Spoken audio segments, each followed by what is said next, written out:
Alright, it's Ryan55 here. There's a new season, which I'll talk about at 6 minutes in the video if you want to skip ahead to me like going over the new season and all the new things. But we're going to be using this new card, the Phoenix. Obviously, there's a new champion, the Monk, which is a very cool concept and kind of OP. But this Phoenix card is really good. And I was looking at the hit speed here, which I'm pretty sure is like 0.7 or 0.9. Which we're going to look at a couple different hit speeds here.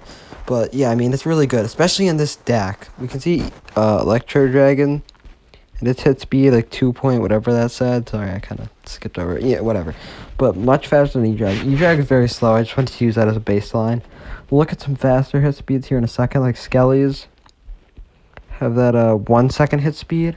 So it's actually 0.1 second slower, and like we can see the Skelly's animation here. They hit pretty fast.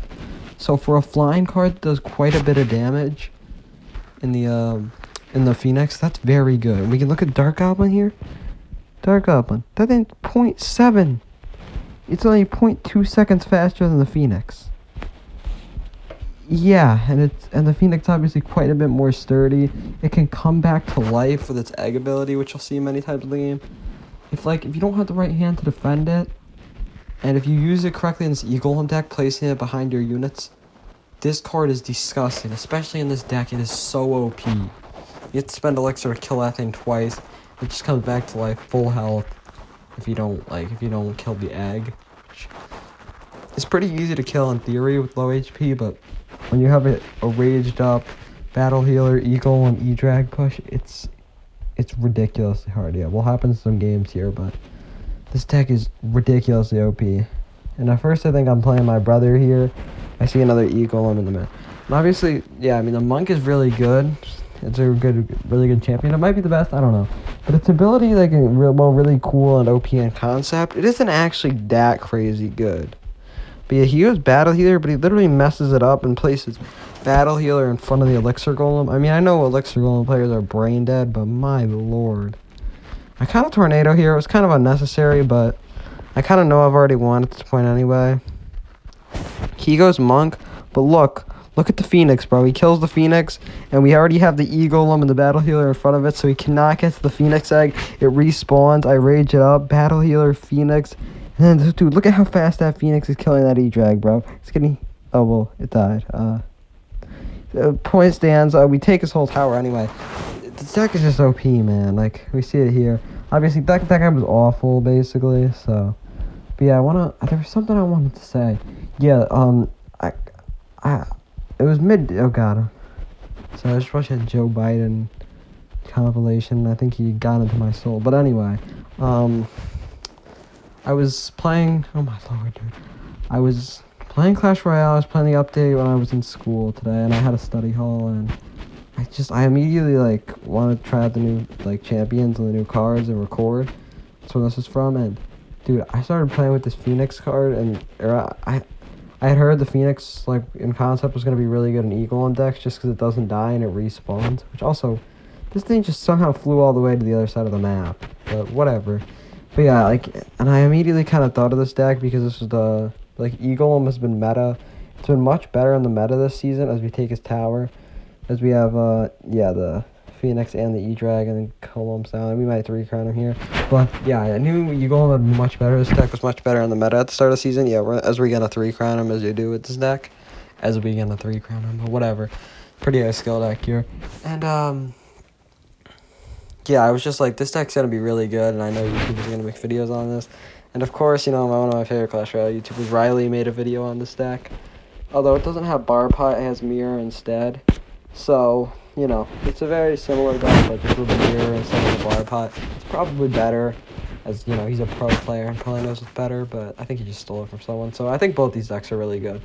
I would highly suggest watching that video. If you found this one, you probably already did watch that video, but if you haven't, yeah, and you, like, are interested in this deck and, like, I don't know, learning it, there's not much to learn. It's pretty damn simple, but you kind of just go in and hope you win. But yeah, I mean, it's basically, it's a better way to prove how OP this is when you see like such a great player like Riley playing it and just like 3-crowning people in like seconds.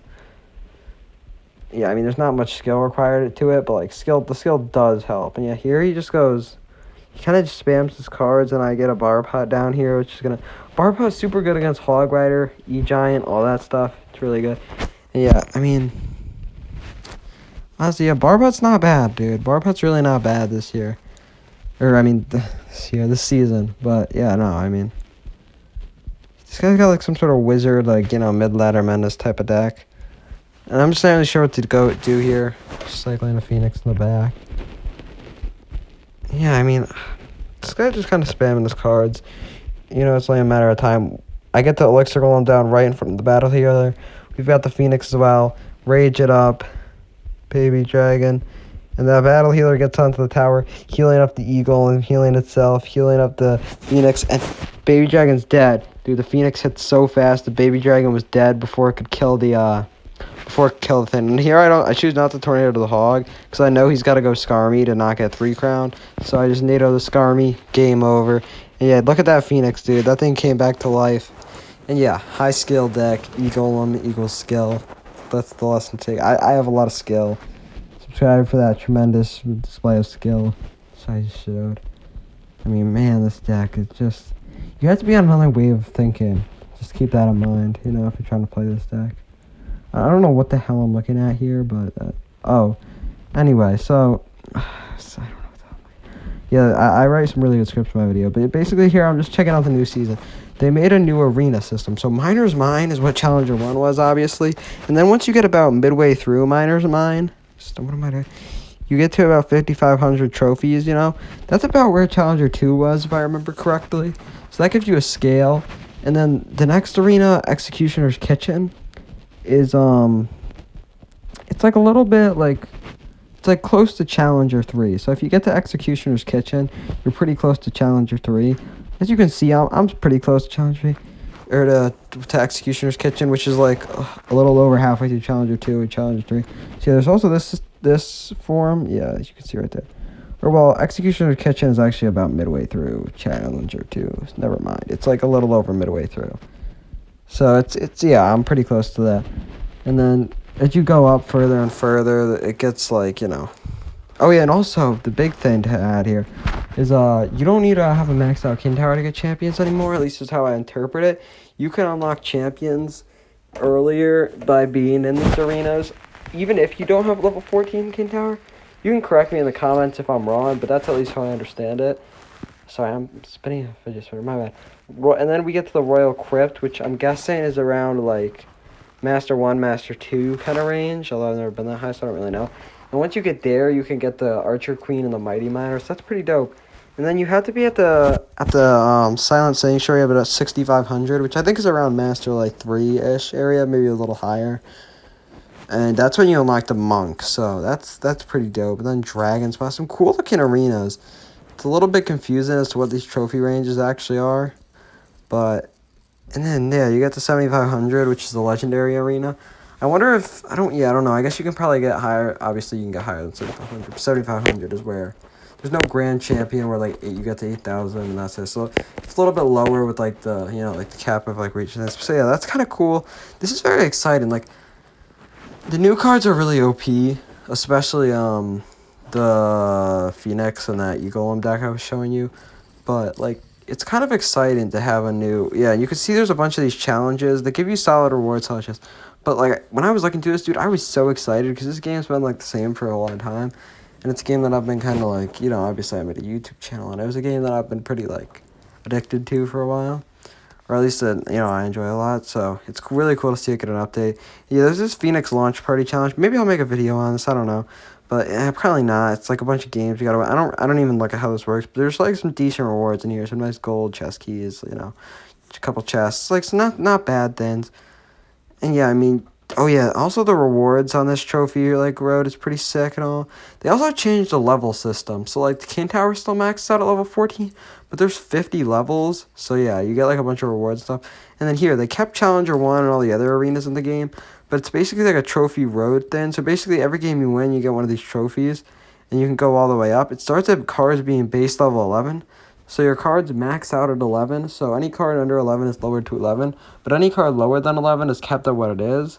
So it's kind of nice. You don't have to have as many max cards, but you still kind of have to have like pretty high level cards. But yeah, here it's interesting because you can claim 5,000 free gold. By the way, if you just click on it, you can see it in that bottom right corner. But basically, like the max card level goes up. So like in Challenger 3, it goes up to level 12. So cards max out at 12, and then like once you get to like Master or something or Master 3, I don't know what it is. Cards max out level 13, and then once you get to like Champion or once you get to, yeah, it's champion card, the max out of 14, or grand champion. I don't know which one of the two.